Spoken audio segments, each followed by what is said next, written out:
السلام عليكم ورحمة الله وبركاته.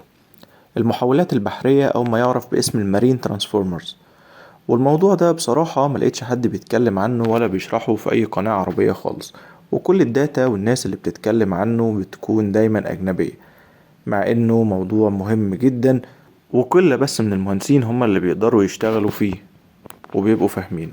عشان كده زي ما اتعودنا اننا بنحاول نبسط علوم الكهرباء مع بعض، فالفيديو بتاع النهاردة هيكون عن المحولات البحرية، وهنفهم مع بعض تاريخها وانواعها وتصميمها وكمان كفاءتها، وكل ده بشكل هندسي مبسط زي ما احنا متعودين.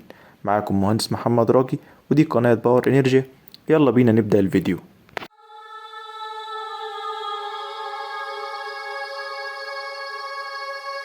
في قلب البحر، في مكان ما ينفعش فيه أي مجال للخطأ، بتعتمد السفن والمنشآت البحرية على أنظمة كهربية دقيقة ومعقدة، ومن أهم الأنظمة دي هي المحولات البحرية أو المارين ترانسفورمرز. فبداية استخدام الكهرباء في السفن كانت في أوائل القرن العشرين، لما تم استبدال الأنظمة الميكانيكية اللي كانت بتعتمد عليها السفن بأنظمة كهربائية لتشغيل الإضاءة والمعدات. وفي المرحلة دي كانت الأنظمة الكهربية بسيطة، ومفيش حاجة تستدعي إن احنا نستخدم محولات معقدة. لكن مع تطور السفن وزيادة الأحمال خصوصا بعد الحرب العالمية التانية، ظهرت الحاجة لتحويل الجهود الكهربية بكفاءة. وفي السبعينات ومع طفرة منصات البترول البحرية، بدأت الشركات تطور محولات مخصصة علشان تقدر تتحمل البيئة البحرية القاسية. ومن هنا ظهر مفهوم المحول البحري أو المارين ترانسفورمرز بالشكل الحديث، اللي بقى عنصر أساسي في أي نظام طاقة بحري. طب إيه هو المحول البحري؟ المحول البحري أو المارين ترانسفورمرز زيه زي أي محول، فهو جهاز بيحول الجهد الكهربي من مستوى لمستوى تاني باستخدام الحث الكهرومغناطيسي. لكن الفرق الأساسي بينه وبين المحولات التقليدية هو إنه مصمم علشان يتحمل الرطوبة العالية والملوحة والاهتزازات، وكمان بيتركب في مساحات محدودة. طب إيه هي مكونات المحول البحري؟ المحول البحري بيتكون من الكور اللي هو القلب الحديدي، ولازم يكون عالي الكفاءة علشان نقلل الفواقد اللي بتحصل فيه على قد ما نقدر. 2. الملفات النحاسية أو الألمنيوم اللي هي الوايندنج. 3. نظام عزل قوي جدا باستخدام الإيبوكسي ريزن أو الفرنش. 4. أنظمة التبريد زي الهواء أو الزيت. ودي هي مكونات المحول البحري، وكمان بيتم تصميمه بشكل مضغوط كومباكت علشان يتناسب مع المساحات المحدودة داخل السفن. طب إيه هي أنواع المحولات البحرية؟ شوف يا باشمهندس، المحولات البحرية ليها أنواع كتيرة حسب الاستخدام، زي محولات التوزيع، ودي بنستخدمها علشان نغذي الأحمال اليومية. ومحولات القدرة، ودي بيتم استخدامها في الأنظمة الكبيرة.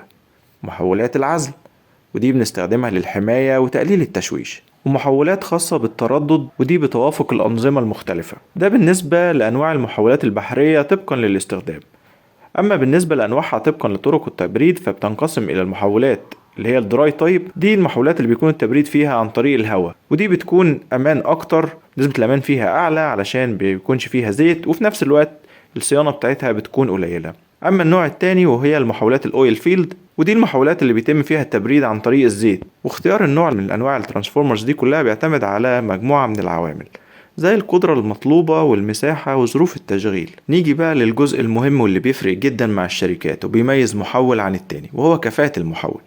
كفاءة المحولات البحرية من أهم العوامل في تصميمها، وغالبا بتتراوح بين 95% ل 99% حسب النوع والحجم. طب معنى كده ان في لوسز او فواقد موجودة، فايه هي اللوسز دي بقى؟ الفواقد الاساسية الموجودة في المحولات البحرية زيها زي اي محول، بتكون عبارة عن فواقد في القلب الحديدي اللي هي الكور لوسز، وفواقد في الملفات اللي هي الكبر لوسز.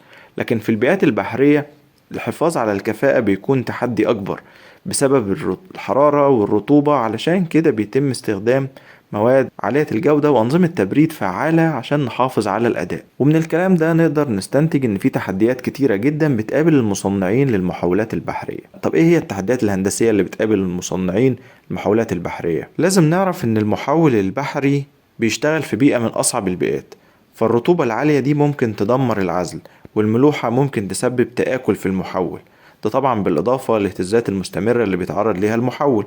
وكمان ما ننساش درجات الحرارة المتغيرة.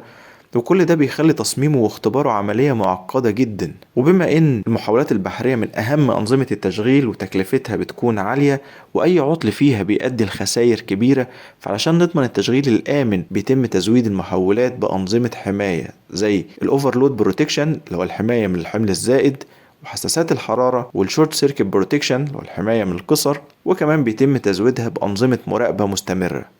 وكمان لازم تلتزم بمعايير بحرية صارمة علشان تضمن الاعتمادية العالية. طب ايه هي استخدامات المحولات البحرية؟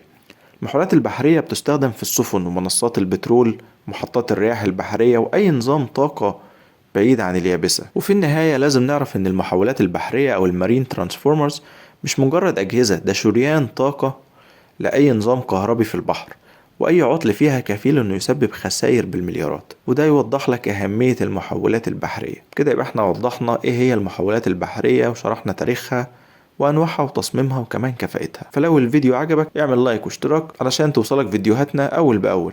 ولو عندك أي أسئلة أو أي موضوع حابب إننا نتكلم فيه ونشرحه تقدر تسيبهولي تحت في الكومنتات. شكرا، والسلام عليكم ورحمة الله وبركاته.